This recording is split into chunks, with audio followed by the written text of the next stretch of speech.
എന്നെ വിശ്വസിക്കണമെന്നല്ല ഞാൻ പറയുന്നത്, പക്ഷെ പറയാനുള്ള കാര്യം ഞാൻ പറയും. ദൈവമായിട്ടാണ് എനിക്ക് ഈ കാര്യം ഇന്ന് കൊണ്ടുവന്നത്. ഇത് കഴിഞ്ഞിട്ടായിരുന്നെങ്കിൽ അവസ്ഥ ചോദിക്കേ. ഞാൻ ഇത് കഴിഞ്ഞാണെങ്കിൽ ഇപ്പോൾ ലൈവിലൊക്കെ വന്നിട്ട് ഞാൻ പറയുമോ? ഞാൻ പറയത്തില്ല, ഞാൻ കരയത്തേ ഉള്ളൂ. ഞാൻ കരയല്ല ചെയ്യുന്നത്. ഇത് ഇത്രയും പ്രശ്നം പുറത്ത് ഇങ്ങനെ നടക്കുന്നുണ്ടെന്ന് പറഞ്ഞു കഴിഞ്ഞാൽ ഇവളിങ്ങനെ ഇരിക്കുന്നില്ലേ? ഞാൻ ചെയ്യാത്ത കുറ്റമാണ്, ചെയ്ത കുറ്റമാണെങ്കിൽ കുഴപ്പമില്ല. ചെയ്യാത്ത കുറ്റം എൻ്റെ തലയിൽ വെച്ച് തന്നതിൻ്റെ മോനെ എൻ്റെ സ്വഭാവം വെച്ചിട്ടാണ് ഞാൻ ജീവൻ ഉപയോഗിക്കത്തില്ല. ഞാൻ ജീവിച്ചതിൻ്റെ കാര്യമില്ല, അതെൻ്റെ ക്യാരക്ടറാണ് കേട്ടോ. എനിക്ക് ആ ഒരു കാര്യത്തിൽ ചെയ്ത കുറ്റം നമ്മൾ പറഞ്ഞിട്ടൊരു കാര്യമില്ല. ചെയ്തു പോയല്ലോ, ഇനിയിപ്പോൾ അത് സഹിച്ചേ പറ്റുള്ളൂ എന്ന് പറഞ്ഞിട്ട് ചെയ്യാത്ത കുറ്റം നമ്മളെ തലയിൽ വെച്ച് തരുമ്പോഴാണ് നമ്മൾ ആ ഒരു കാര്യത്തെപ്പറ്റി നമ്മൾ ചിന്തിക്കുന്നത്.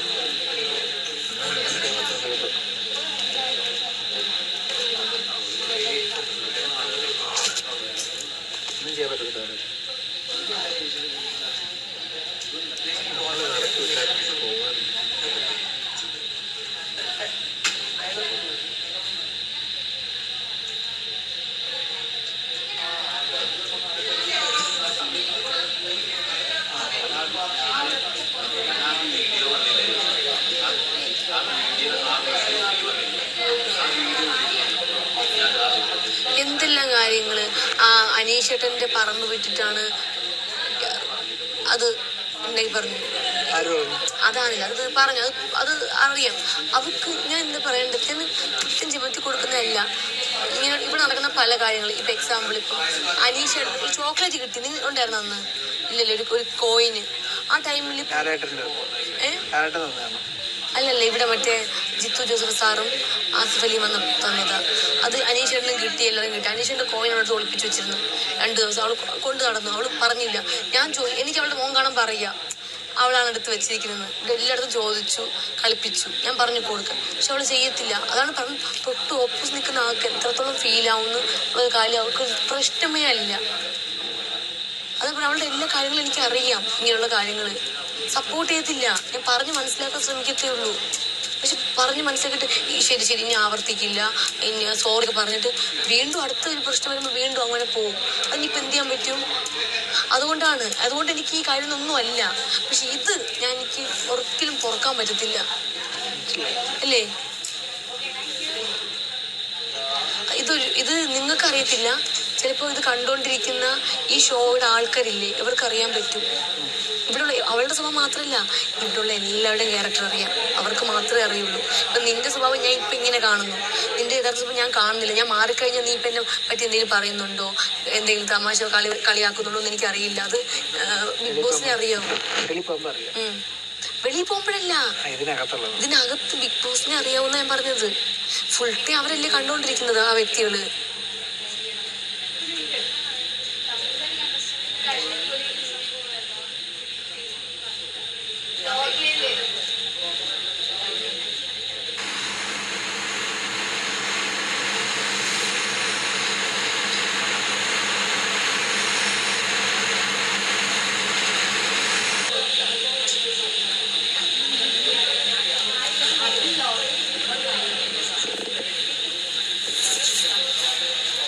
ഹലോ, ആൾക്കാർ ഇത്രയും മുന്നേ ടാർഗറ്റ് ചെയ്തിട്ട് സംസാരിക്കുന്നുണ്ടെങ്കിൽ അതിൻ്റെ അർത്ഥം you need something from you. നിന്റെ അടുത്ത് നിന്ന് എന്തോ എടുത്ത് മാറ്റാൻ അവർ നല്ലോണം ശ്രമിക്കുന്നുണ്ട്. അതാണ് എൻ്റെ അർത്ഥം.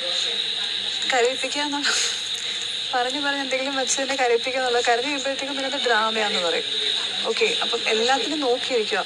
കരയുന്നത് നോക്കിയിരിക്കുക, കരയാതെ പിടിച്ച് നിൽക്കുന്നത് നോക്കിയിരിക്കുക. അത് നീ നോക്കേണ്ട കാര്യമില്ല. ശരിക്കും നീ നോക്കേണ്ട കാര്യമില്ല. പക്ഷെ 2 ദിവസം നീ ഒന്ന് ആലോചിക്കണം. ഈ ഒരു സിറ്റുവേഷൻ ആലോചിച്ച് നോക്കിയേ. നീ പറയാത്ത ഒത്തിരി കാര്യങ്ങളുണ്ടാവും. ഇവിടെ ഇപ്പോൾ സ്റ്റാർട്ടിങ്ങിന് തൊട്ടേ ഒറ്റപ്പെടുത്തുകയും ഇങ്ങനെ കളിയാക്കല്, കമന്റ് അടികള്, അതെല്ലാം കൊണ്ടാണ് നീ പല രീതിയിൽ അത് റിയാക്ട് ചെയ്ത് തുടങ്ങിക്കൊണ്ടിരുന്നത് സ്റ്റാർട്ടിങ് തൊട്ടേ, അല്ലേ? അതിന് എങ്ങനെ റിയാക്ട് ചെയ്യണം എന്ന് നിനക്ക് അറിയുന്നുണ്ടായിരുന്നില്ല. കാരണം ബാക്കിയുള്ളവരും കൂടി അപ്പൊ നീ കരയുന്നത് മാത്രമേ പുറത്തുകൊണ്ട് വരുന്നത്. നീ തൊട്ടേനും പിടിച്ചതിന് കരയുന്നു. കരഞ്ഞതോ ഇതാക്കിയതോ ഒന്നും നിന്റെ പ്ലാനിന്റെ ഭാഗമായിട്ടല്ല. വേറെ ആരില്ലാത്തപ്പോ ഫ്ലാച്ചിയായിട്ട് നടന്നുകൊണ്ടിരുന്നത് നിന്റെ പ്ലാനിങ് ഒന്നുമല്ല. നീ എന്താണോ അങ്ങനെ തന്നെ വെച്ചിട്ടുണ്ട്. ഇപ്പൊ നീ ചെയ്യുന്ന കാര്യങ്ങളാണ്. ഈ നമ്പർ എഴുതി കൊടുത്തതും കാര്യങ്ങളും പോലും നീ വേണം എന്ന് വെച്ചിട്ട് ചെയ്തതല്ല. നീ ഒന്നും ശരി ആയിക്കോട്ടെ, അതിപ്പോ വേറൊരു നമ്പർ അവരുടെ കയ്യിൽ ആ പേപ്പർ കളഞ്ഞു കഴിഞ്ഞാൽ പിന്നെ ആരുടെ നമ്പർ പറയാൻ പറ്റുന്നില്ല. ഓക്കെ, വേണ്ട എന്തുവാ നിന്റെ റിയാക്ഷൻ. നീ മാനസികമായിട്ട് തകരുന്നത് ഇപ്പോൾ ഈ ഗെയിം ഒരു ഫിസിക്കൽ ടാസ്കിലും അല്ല പോകുന്നത്, കംപ്ലീറ്റ്ലി മെൻ്റൽ ഇതിലാണ് പോകുന്നത്. ഈ വന്നിരിക്കുന്ന ആരും നിങ്ങളെ സപ്പോർട്ട് ചെയ്യണം, അല്ലാതെ നിങ്ങളെ തളർത്തരുന്ന് ഇന്നലെ മൈക്കിൽ കൂടെ അനൗൺസ് ചെയ്യുക പോലും ചെയ്തു. ദാറ്റ് മീൻസ് ഇപ്പം നിങ്ങളുടെ മെൻ്റൽ സ്ട്രെങ്ത് ആണ് താവട്ടാകാൻ പോകുന്നത്. പിന്നെ ഒരു കാര്യം പറയട്ടെ, ഇൻ കേസ് ജയിച്ചു എന്ന് വിചാരിക്കാം, ജയിക്കുമ്പോൾ പോലും ഒരു സന്തോഷം ഉണ്ടാവരുതെന്ന് വിചാരിച്ചിട്ട് അതെന്ത് ഉദ്ദേശം കൂടെ പറഞ്ഞുതരാം.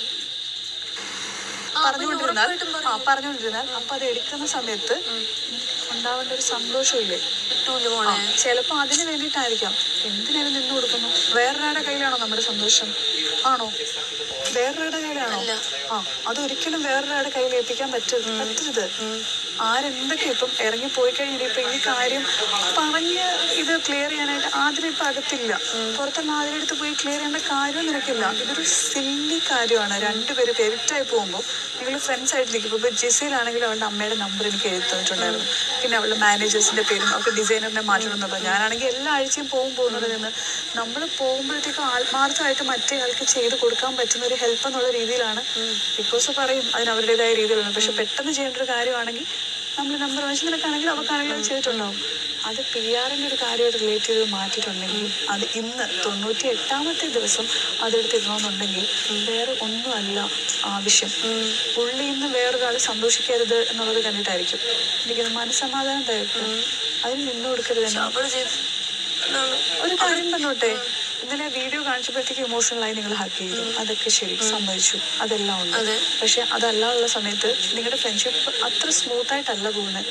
വഴക്കുണ്ടാക്കുന്നു കൂടുന്നു, തമ്മിലെ വ്യത്യാസങ്ങളുണ്ട്. നീ സ്നേഹത്തോടെ ചേർത്ത് പിടിക്കുന്നു, പക്ഷെ അവർക്കാണെങ്കിൽ ട്രസ്റ്റ് ഇഷ്യൂസ് ഉണ്ട്. നിന്നെ കംപ്ലീറ്റ്ലി ട്രസ്റ്റ് ചെയ്യാവോ?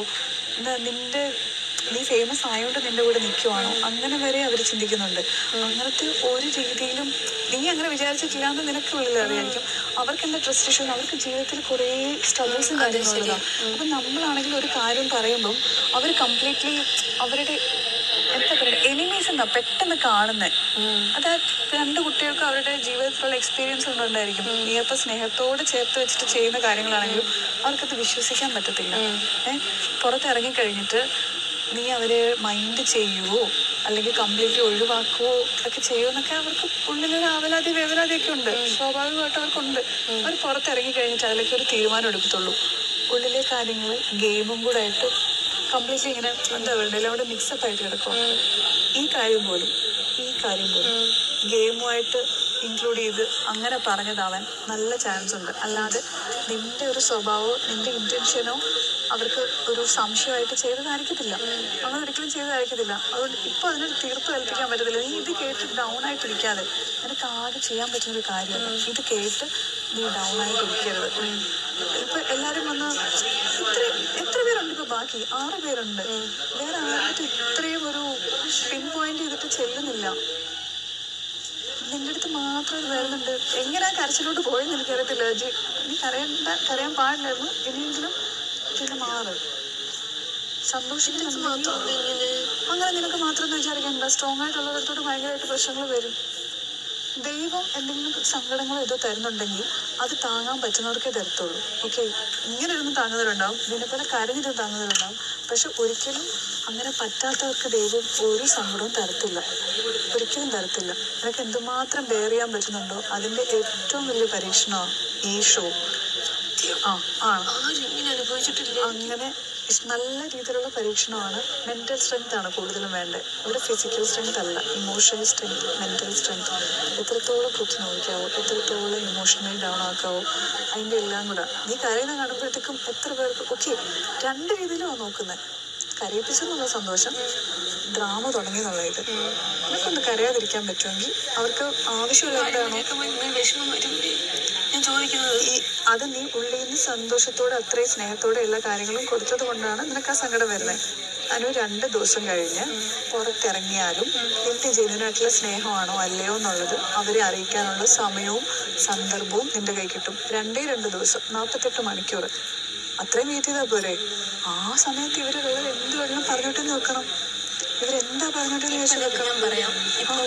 ഈ സമയം കൊണ്ട് ഇത്രയും നിൽക്കുന്ന ഒരു വ്യക്തി, ആ വ്യക്തിയുടെ പുറത്ത് കഴിവായി ഞാനിപ്പോൾ ഇവരുടെ ഇങ്ങനെ പറഞ്ഞാലും ഈ സംഭവം പറഞ്ഞാലും ആ വ്യക്തി എൻ്റെ എന്നുള്ള ആളടുത്ത് അയാൾ എന്നെപ്പറ്റി എന്ത് ചിന്തിക്കുന്നു ചിന്തിച്ചുകൂടെ. എനിക്ക് പരിചയമുള്ള ആണെങ്കിലും കുഴപ്പമില്ല, ഒരുപാട് നാളത്തെ പരിചയം. ഇത് ഇവിടെ പറഞ്ഞതിന് മുന്നേ എനിക്കിവിടെ ഇവിടുത്തെ ടീമിനെ എനിക്ക് പരിചയപ്പെടുത്തി. ഇവിടെ ടീം എന്ന് പറഞ്ഞാൽ ഇവിടെ മുമ്പുണ്ടായിരുന്നു, വിളിച്ച് സംസാരിച്ച് അങ്ങനെയാണ്. അപ്പം അവിടെ റെസ്പെക്ട് ഞാൻ കൊടുക്കുന്നുണ്ട്. ആ ചേട്ടാ ഇതുപോലെ ഇങ്ങനെ നമ്പർ കിട്ടിയതാണ്, അപ്പം ഞാൻ പോകുന്നു, ഇങ്ങനെ എനിക്ക് ഹെൽപ്പ് ചെയ്യാമെന്നൊക്കെ ചോദിച്ചു അങ്ങനെയാണ്. അപ്പം ആ വ്യക്തിയെടുത്ത് ഞാൻ അത്ര ക്ലോസ് ആയിട്ടുള്ള ഓക്കെ നമുക്ക് സംസാരിക്കാം. അപ്പം ഞാനിത് പറയുന്നുണ്ടെങ്കിൽ ആ വ്യക്തി എന്നെ പറ്റി എന്തായിരിക്കും ചിന്തിക്കുക? ഞാൻ പറയുന്നത് എനിക്കറിയാം. അല്ല, ഞാൻ എന്ന് പറയുന്നത് ഒരാളെ ഇവിടെ വന്നപ്പോഴാണെങ്കിലും അങ്ങോട്ടും ഇങ്ങോട്ടും പരസ്പരം കരിവാഴ്ത്തേക്കും. പക്ഷെ എനിക്ക് ഇവിടെ വന്നപ്പോഴാണ് എനിക്കറിയുന്നത്. പക്ഷെ ഞാൻ ചെയ്തു അവൾ അങ്ങനെ പറയുന്നുണ്ട്. ഞാൻ ഇപ്പം ചിന്തിക്കുന്ന വെച്ചാൽ എനിക്കറിയാമോ പുള്ളിക്കാരെ മറ്റുള്ള ഇവിടെ ഉള്ളവരെ കരിവാഴ്ത്തി അയക്കാൻ പറ്റുമെന്ന് ഞാൻ ചിന്തിക്കുന്നു. മനസ്സിലായി ഞാൻ പറഞ്ഞത്?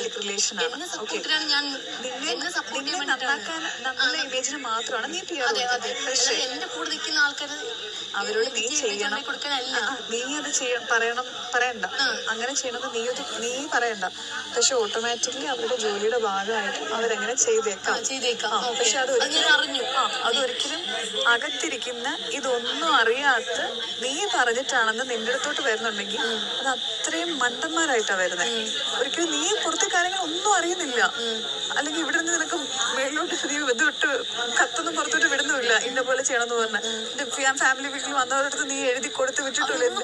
ഒരു കാര്യം പറയട്ടെ, അങ്ങനെ പറയാനുള്ളൊരു സാഹചര്യം ഇവിടെ ഇല്ലായിരുന്നെന്ന് വന്ന കണ്ടസ്റ്റൻസിന് എല്ലാവർക്കും അറിയാം, അവരുടെ വീട്ടുകാർക്കും അറിയാം. അതൊക്കെ വെറും സില്ലി ആയിട്ടുള്ള ഇത്. അപ്പോഴാണ് ഈ ലാസ്റ്റ് ഈ എഴുതി കൊടുത്ത സാധനം എന്ന് പറഞ്ഞിട്ട് വന്നിരിക്കുന്നത്. അക്ബറിനെ തരുന്നത് നിന്റെ പേരിന്റെ അടുത്ത് പറഞ്ഞാ എങ്ങനെ അക്ബറിനെ നീ അകത്തിൽ ഒന്ന് നീ അത് പറഞ്ഞിട്ടില്ല, രണ്ട് നീ അത് പറഞ്ഞു തീർത്തു എന്ന് പറഞ്ഞൊന്ന് വരുത്തി തീർക്കാനുള്ള ശ്രമം അതാണ് ഇപ്പൊ ചെയ്തുകൊണ്ടിരിക്കുന്നത്. വേറെ എന്തൊക്കെയോ ഞാൻ പറഞ്ഞു പുറത്തിറങ്ങി പറയാൻ പറ്റാത്ത കാര്യം. അതിന് പുറത്തു പറഞ്ഞത് എന്തുണ്ടെങ്കിലും ഇവിടെയുള്ള ഏത് കണ്ടസ്റ്റിനെ പറ്റി പറഞ്ഞാൽ അത് ഞാൻ മൈക്കിട്ട് തന്നെ പറയാം. ഒരു കാര്യം പറയാം, ഇവിടെ നിന്ന് ഞാൻ ഇവിടെ ബന്ധങ്ങൾ ഉണ്ടാക്കുന്നതിന്റെ കാര്യം ഇതാ, ഇവിടുന്ന് പുറത്തോട്ട് ഇറങ്ങി കഴിഞ്ഞതിന് ശേഷം മാത്രമാണ് ജെന്യുവിൻ ആണോ അല്ലയോ എന്നുള്ളത് നമുക്കറിയാൻ പറ്റുന്നത്. അല്ലാതെ നമുക്കറിയാൻ പറ്റത്തില്ല. രണ്ടുപേരും എനിക്ക് അറിഞ്ഞൂടാ. 2 ദിവസം കൂടെ വെയിറ്റ് ചെയ്ത് അറിയാവുന്ന കാര്യമുള്ളൂ. പുറത്തിറങ്ങിയിട്ട് ചിലപ്പം ഇതും വെച്ചുകൊണ്ട് ഒരു ഗെയിമിന് വേണ്ടിയിട്ടാണെന്ന് തോന്നുന്നില്ല. ഗെയിമിന് വേണ്ടിയിട്ടാണ് ഫ്രണ്ട്ഷിപ്പ് എന്ന് പറയുന്നില്ല. പക്ഷെ അവർക്ക് നല്ല ട്രസ്റ്റ് ഇഷ്യൂസ് ഉണ്ട്. അവർക്ക് ആരെയും വിശ്വസിക്കാനായിട്ട് പേടി എന്നുള്ളൊരു സാധനമുണ്ട്. അത് എപ്പോഴെങ്കിലും വഴക്കുണ്ടാവത്തില്ലേ? വഴക്കുണ്ടാവുന്ന സമയത്തായിരിക്കും അത് ട്രസ്റ്റ് ഇഷ്യൂ ഉള്ളത് കൊണ്ടാണ്. ഇവിടെ നിൽക്കും വേണ്ടിയിട്ട് ഗെയിമിന് വേണ്ടിയിട്ട് മാത്രമാണോ അത് ട്രസ്റ്റ് ഇഷ്യൂസ് ആണ്. അത് അവരെയും കംപ്ലീറ്റ്ലി കുറ്റം പറയാൻ പറ്റത്തില്ല. അവരെയും കംപ്ലീറ്റ്ലി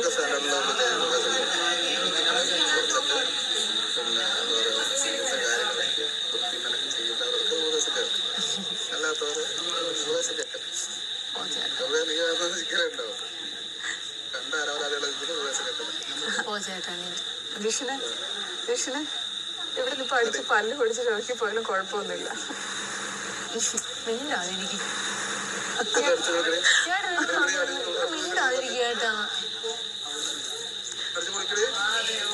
ചേട്ടാ അങ്ങനെ പറഞ്ഞിട്ടില്ല, അങ്ങനെ പറഞ്ഞത് ഒരാളത്ത് കണ്ടാലല്ലോ. അത് വേണ്ട, അത് മിണ്ടാതിരിക്കും. വെറുതെ എന്തുവാ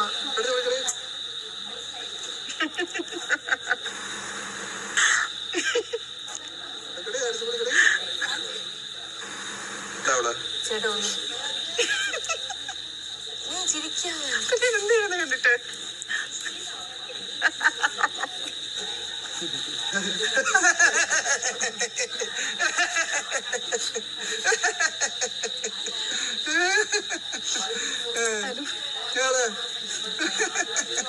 ടോമാഞ്ചറിയാണ്.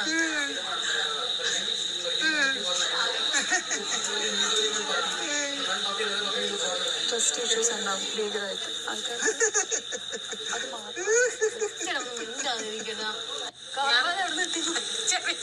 ഞാനൊന്നും ചോദിച്ചില്ല, ചോദിക്കാതിരുന്ന നമ്മളെന്തിനാ അത് നമ്മള് പറയണ്ട. നമുക്കത് കാരണം ചെയ്തത് ഞാനാണ് കുറ്റം. ശിക്ഷയുമാണ് കുറ്റം. അതത്രേ ഉള്ളൂ. എനിക്ക് വൈകിട്ടോട് വെച്ചോ. ഒരു വൈകിട്ടോടും ഒരു ഗുണമില്ലാത്തവന്മാരാണ്. നമ്മളെന്താ അവിടെ അത്രേ ഉള്ളൂ. എനിക്കത് തന്നെ അഭിപ്രായം. എയർപോർട്ട് എന്താണ് ഞാൻ ഓടിച്ചെന്നടി 1020 പേരും കയറാൻ യോഗ്യതയില്ലാത്ത മരണം ഞാൻ 1020-ലാണ്. എന്നിട്ട് 63 ദിവസം വന്നു. ഇവിടെ എന്തുണ്ടാക്കി 50 ദിവസം.